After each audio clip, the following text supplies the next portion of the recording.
शहर औरंगाबाद, उसमें नारेगांव के तमाम मेरे नौजवान साथी, बुजुर्गों, दोस्तों और जो घर में बैठी सुन रही हमारी पर्दा नशीन माँ बहनें, सभी को अस्सलाम वालेकुम। अस्सलाम वालेकुम। अभी आपने सुना कि वो खासदार जावेद भाई शाहरुख खान नहीं, वो शक्ति कपूर है। जावेद भाई आप गलती कर रहे बार बार, मैं आपको याद दिला रहा हूं, वो शक्ति कपूर है। और वो शक्ति कपूर खासदार, उसके कारोबार क्या है मैंने आपको बाइट में सुनाया कि पूना में वो क्या सप्लाई करता था और उसका धंधा क्या था। ये आप लोगों ने देखा होगा मेरी बाइट में। उसका धंधा सप्लाई करने का था, इस टाइप का वो इंसान था। और अगर वो औरंगजेब रहमतुल्लाह अलैह को नहीं मानता है, वो अफजल खान को गद्दार बोलता है, शिवाजी से गद्दारी कर रहा है, शिवाजी को मारने के लिए अफजल खान आया है। अरे तो भाई अफजल खान को तू बुरा बोल रहा, औरंगजेब रहमतुल्लाह अलैह को तू बुरा बोल रहा, तो तू साबित करना क्या चाहता? तू साबित करना क्या चाहता? अगर तू औरंगजेब रहमतुल्लाह अलैह को नहीं मानता, अफजल खान को नहीं मानता, तो हम तेरे को किसी कीमत पे, हमारे नौजवान साथी, बुजुर्गों, दोस्तों, माँ बहने जो सुन रहे वो भी तेरे को नहीं मानते। तो साबित करना क्या चाहता? अरे तू आदर्श घोटाला, लोगों की दिशा भूल कर रहा है कि आदर्श घोटाले में तेरे को वोट मिलने वाले। हाँ, अगर तेरे को आदर्श घोटाले में वोट मिलने वाले रहते थे तब, जब तू उनके काम करता था, उनके पैसे दिलाता था, तब तेरे को वोट मिलते थे 500, 50,000, 60,000, 70,000 सपने में देख रहा हूंगा, 500 मिलते थे। लेकिन उसने 538 लोगों पर 353 का गुना दाखिल करा दिया और अब उन लोगों को वकील 50,000, 60,000, 1 लाख रुपए देके 7/12 देना पड़ेगा, घर की टैक्स पावती देना पड़ेगा। शक्ति कपूर का प्रॉपर्टी बहुत है, लेकिन मुसलमानों के लिए नहीं दिया उसने, तो आदर्श घोटाले वालों को क्या देगा? ये अफसर खान का जिगरा है, जिगरा। जामीन लेने के लिए, बेल देने के लिए जिगरा लगता है, जिगरा। तू टेरेस पे पार्टियां मना रहा था, मेरी माँ बहने वहां चक्कर खा के गिर रही थी, रोजे के महीने में चिल्ला रही थी और तेरे को ऐसे फतवा दे रही थी। पहले 2 बार तो दुआओं से चुन के आया शक्ति कपूर, लेकिन अब तू माँ बहनों की बदुआओं से ऐसे गिरेगा और अल्लाह ताला तेरे को गिराएगा। बहुत बदुआ है तेरे को, दुआओं से तू 2 बार आ गया, लेकिन अब माँ बहनों की बदुआओं से तू गिरेगा। नौजवान साथियों को बटन प्लेयर बोल के तूने जेल में ठोसने का जो काम किया, वो नौजवान साथियों की बदुआओं से तू गिरेगा। और अल्लाह ताला चाहेगा तो आप लोगों का सबका साथ रहा। वंचित बहुजन अघाड़ी प्रकाश अंबेडकर साहब ने आम खास में भी बोल दिया है कि वंचित बहुजन अघाड़ी और प्रकाश अंबेडकर साहब और हमारे अमित भुईगढ़ साहब और तमाम दलित समाज अफसर खान के पीछे पूरी ताकत के साथ खड़ा है। जब दलित समाज ताकत के साथ खड़ा है तो मुस्लिम समाज भी ताकत के साथ खड़ा रहेगा। और अल्लाह के फजल करम से जो काम करता है, जो नौजवान बच्चों को छुड़ाने का काम करता है, अल्लाह के फजल करम से वही चुन के आएगा। अफसर खान सिर्फ चेहरा बदलेगा। ये पैराशूट से उतरा हुआ था, इसको मिल गया सब आयता। अफसर खान तो स्ट्रगल कर रहा है, 25 साल से मस्जिद टूट रही थी, क्रांति चौक की मस्जिद टूट रही थी, टौनाल की मस्जिद टूट रही थी, छावनी रोड की मस्जिद टूट रही थी। अफसर खान ढाल की तरह उस मस्जिद के सामने खड़ा रहा और मस्जिद को रोकने का काम किया। और एक तुम हो कि बटन प्लेयर बोलते हो। रमजान के महीने में मैंने एक बाइट दिया था, आप लोगों ने देखा होगा। अरे रमजान के महीने में मैं सब लोगों में रहता हूं, जो रात दिन नशा करते हैं, वो नशा रात दिन करने वाला भी 1 महीना रोजे नमाजें पढ़ता है, नशा छोड़ देता है। और ये रमजान के महीने में पड़ा, इसको शर्म आना चाहिए कि नौजवान साथी बटन के नशे में आकर पुलिस की गाड़ियां चलाई और पुलिस को खतरा करा। अरे तू रमजान के महीने में हमारे नौजवान साथियों को और बदनाम कर रहा है। और जो 40 लोग आए थे वो कहा है, एफआईआर चिल्ला कर बोल रही है कि ये झगड़ा हिंदू और मुसलमान का है। हमारे मुनीर भाई गेट के अंदर है, आज भी उनकी वीडियो है, सीसीटीवी में कैद है। उनको नंबर 1 का आरोपी बना दिया तूने। अरे हिजड़े, अगर तू खासदार है तो तू बोलने दो, गेट के अंदर है, उनको क्या नंबर 1 का आरोपी बना दे। और वो शहीद हो गए। और शहीद होने के बाद में 3 घंटे मेडिकल में बैठ के रात में पोस्टमार्टम में होता, क्या मिली भगत थी फडणवीस से और पुलिस से, ये उसको मालूम और अल्लाह को मालूम। उसने 3 घंटे बैठ के पोस्टमार्टम करा और सवेरे सवेरे उन्होंने ले जाके कब्रिस्तान में उनको, और एक नौजवान बच्चा जो था वो भी गोली से मरा था और उसको भी एक्सीडेंट बताया गया। अरे तू इतनी गिरी हुई राजनीति करता, तू है तेरी जिंदगी पे, तू है तेरी जिंदगी पे इतनी गिरी हुई राजनीति करता, तू सबसे मिलके, और पुणे में तू दलाली करता, यहां तूने लोकमत में दलाली करा, एनडीटीवी में तूने दलाली करा, तेरी दलाली को लोग माफ नहीं करेंगे। आज मैं आप लोगों से गुजारिश करता हूं, रिक्वेस्ट करता हूं, विनंती करता हूं कि जो 2019 में प्रकाश अंबेडकर साहब ने पार्टिंबा दिया था, पार्टिंबा देने के बाद में इतने बड़े पैमाने पर 1.5 लाख वोटिंग हमारे अमित भुईगर सब दलित समाज ने दिया था, इसलिए तू सिर्फ 4400 से आया था, सिर्फ 4400 से। और आज प्रोपेगेंडा कर रहा है कि अफसर खान मेरे को गिराने के लिए खड़ा। अबे तेरे को गिराना होता तो 2019 में तेरे को गिरा देता था, मेरे को क्या 5000 वोट नहीं मिलते थे? मैं 25 साल से राजनीति कर रहा हूं, मैं गिराने के लिए नहीं खड़ा हूं, मैं जीत के आने के लिए खड़ा हूं, पूरी शिद्दत और ताकत के साथ। नौजवान साथी मुस्लिम मेरी मां बहने मुझे जिता कर देंगी, मैं जीतने के लिए खड़ा हूं। और तू बोलता है कि मुसलमान के खिलाफ मुसलमान को दे दिए। अभी हाल ही में हैदराबाद में इलेक्शन में आप सबको मालूम है ना भाइयों, मालूम है ना, Mohammad Azharuddin one famous player को गिराने का काम किसने किया? इन्होंने किया। शब्बीर अली डिप्टी सीएम थे, उसको गिराने का काम किसने किया? इसने किया। 4 मुसलमान वहां पर थे, चारों मुसलमानों को गिराने का काम इन्होंने किया। और राजा सिंह जो हमारे हुजूर के शान में गुस्ताखी करता है, उसके सामने उन्होंने कैंडिडेट नहीं दिया, और हमारे हुजूर की गुस्ताखी में शान में गुस्ताखी करता। और अफसर खान को अगर आप छीन के देते हैं तो राजा सिंह का जबड़ा छीन के उसके हल्के से जवाब निकाल कुत्तों को खिलाने का काम करेंगे। और लोकसभा में आप चुनकर देते हैं तो लोकसभा में अमित शाह और मोदी उनकी आंखों में आंखें डाल के, जैसा यहाँ सेना बीजेपी के आंखों में आंखें डाल के डंडे की चोट पे अपने काम करवा के लेता है, कौम मिल्लत की बात करता है। और आपने अगर चुनकर दिया तो मैं अमित शाह और मोदी आज वो बोलते हैं कि एनआरसी लाएंगे, आज वो बोलते हैं कि हिंदू राष्ट्र बनाएंगे, आज वो बोलते हैं कि सामान्य नागरिक कायदा बनाएंगे। कसम खुदा की अगर आप लोगों ने चुन के दिया तो तीनों बिल उनके पास नहीं होने दूंगा, उस बिल को मैं रिजेक्ट करवा के रहूंगा।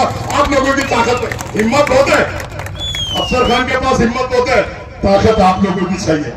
आप लोगों की अगर ताकत आप लोग देंगे तो मैं लोकसभा में जाके मुस्लिम समाज पर जो जुल्म अन्याय अत्याचार हो रहे, दलित समाज पर जो जुल्म अन्याय अत्याचार हो रहे, ओबीसी समाज पर जो जुल्म अन्याय अत्याचार हो रहे, उसको रोकने का काम करूंगा। आप देख रहे होंगे मां बुलेची पे मारा जा रहा, टोपी के नाम पे मारा जा रहा, दाढ़ी के नाम पे मारा जा रहा, ट्रेन के अंदर मारा जा रहा। और यहां तक कि अब उनकी हिम्मत देखो कि जो भाई हमारा सजदे में जा रहा है उसको भी लाते मारे जा रही है। तो अफसर खान ने उस पर डंके के चोट में भाग देके उसको 3 घंटे में सस्पेंड कराने का काम करा। ये क्या करता? घर में बैठता रोटियां बेचता, क्या रोटियां बेचता। और नारेगांव में जितने भी काम बाकी है, हमारे अफसर भाई से मेरी बात हुई, इन्होंने अनेक बार मोर्चे निकाले। अल्लाह के फजलो करम से अगर मैं चुन के आता हूं और आप लोग चुन कर देते हैं तो 1 साल के अंदर नारेगांव का पूरा चेहरा मोहरा बदल दूंगा। मैं विकास पुरुष के नाम से जाना चाहता है, इतना विकास यहाँ करूंगा कि अल्लाह के फजलो करम से आप देखना। एक मौका दो उनको, 2 मौके दिए आपने। उनका नेता आता है, अल्लाह का वास्ता, रसूल का वास्ता, मैं झोली पसारता हूं, मेरी झोली भर दो। तो भाइयों मैं भी पसारता हूं, मेरी भी एक बार भर दो। और फिर देखो हिंदुस्तान में गौर फिक्र करना है कि आने वाले वक्त में ये जो 24 को 13 तारीख का इलेक्शन होने वाला है उसमें हम कैसा जाएंगे। आप लोगों को मालूम होगा ये अच्छी तरीके से कि हमारे पास औरंगाबाद पार्लियामेंट्री हल्के के अंदर हम 21% वोट रखते हैं, यानी जो मुसलमान है वो मुसलमान 21% वोट रखते हैं। उसके साथ ही इम्तियाज जलील साहब जब चुन के गए थे तो उनको वंचित बहुजन अघाड़ी का सपोर्ट था, और वंचित बहुजन अघाड़ी का वो जो वोट था SC ST वो जो वोट था वो 17% वोट था। तो 21 और 17 ये मिला के मैं समझता हूं कि 38% वोट हमारा होता है। और 38% वोट में हम आराम से अल्हम्दुलिल्लाह चुन के आ जाते हैं, क्योंकि हमारे फिरका परस्त जो लोग हैं उनका मामला जो है इस वक्त जो है तितर बितर हुआ है। अगर ये समीकरण अगर होता है तो ये समीकरण में हमारी सीट हम आराम से निकाल सकते हैं। ये 19 में हमने देखा है। और आज भले ही शक्ल बदल गई होंगी, पार्टी बदल गई होगी, अभी किरदार भी बदल गया होगा, लेकिन अगर मुस्लिम क़यादत को आप जिंदा रखना चाहते हैं इस शहर में, तो आपको किरदार की तब्दीली को कबूल करना पड़ेगा। और वो किरदार की तब्दीली अफसर खान की शक्ल में तब्दील हो सकती है, इसमें कोई शक नहीं है।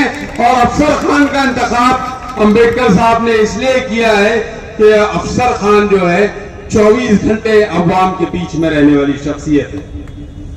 अजीज तरीन साथियों, जिन साहब को हमने इंतखाब किया, लीडर बनाया और जो है कायद बनाया, बड़ी बड़ी महफिलों में बैठने के काबिल बनाया,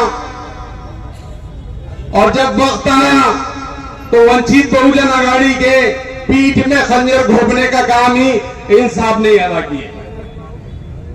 जिन मुसलमानों ने हमको वोट दिया, जिन मुसलमानों ने सर पे नाचा लेके, जिन मुसलमानों ने खाने काबा का गिलाफ पकड़ के दुआएं की, जिन हमारी खवातीन ने घरों में आयतल कुर्सी के विरत किए, उन नौजवानों ने अपने अब रोजे रखे, कामयाबी के लिए आपके लिए इतनी जद्दोजहद की कि कुछ बेजापुर का वाकया याद होगा कि एक रिक्शा वाले ने अपना रिक्शा बेच के इस शख्स को जो है चुना के लाने का काम किया।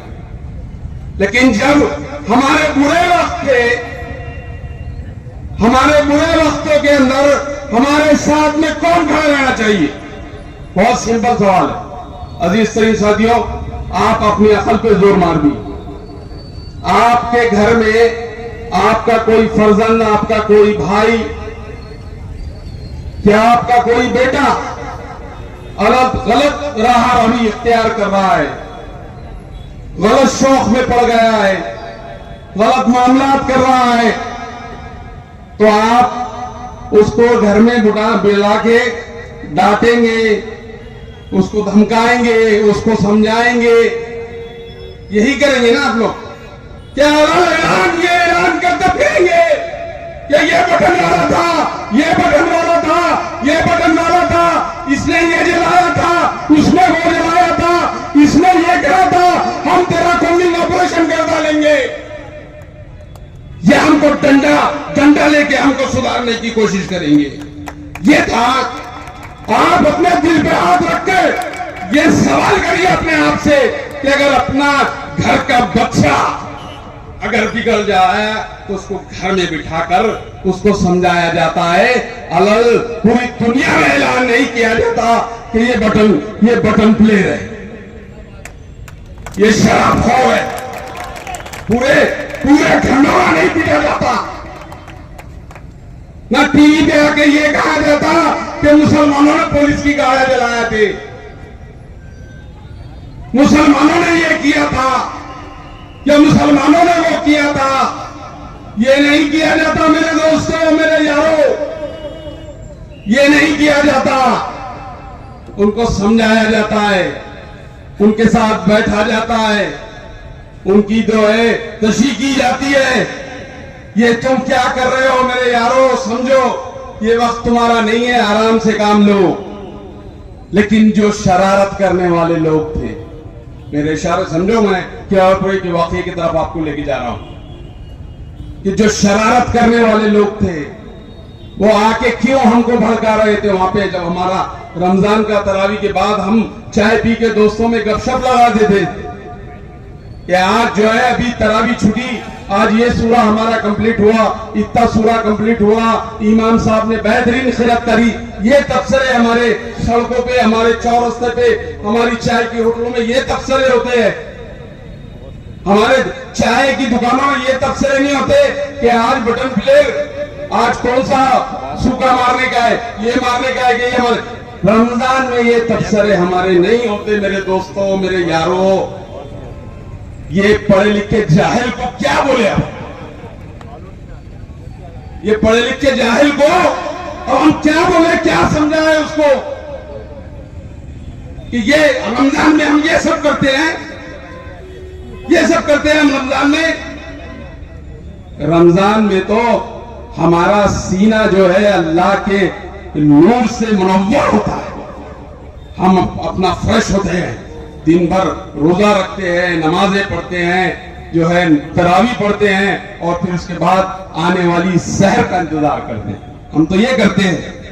अरे किसने किया था ये? कौन आए थे वहां पर? क्यों नारे मार के हमारे को चिढ़ा रहे थे? क्यों हमको गुस्सा दिला रहे थे? क्या समझ रहे थे?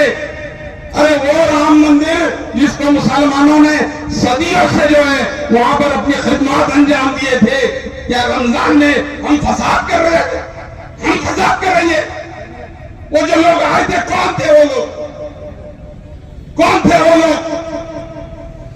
और जब आए थे तो क्यों हमको बहका रहे थे? क्यों हमको जज्बात में? एक आदमी पे गुनाह दाखिल नहीं।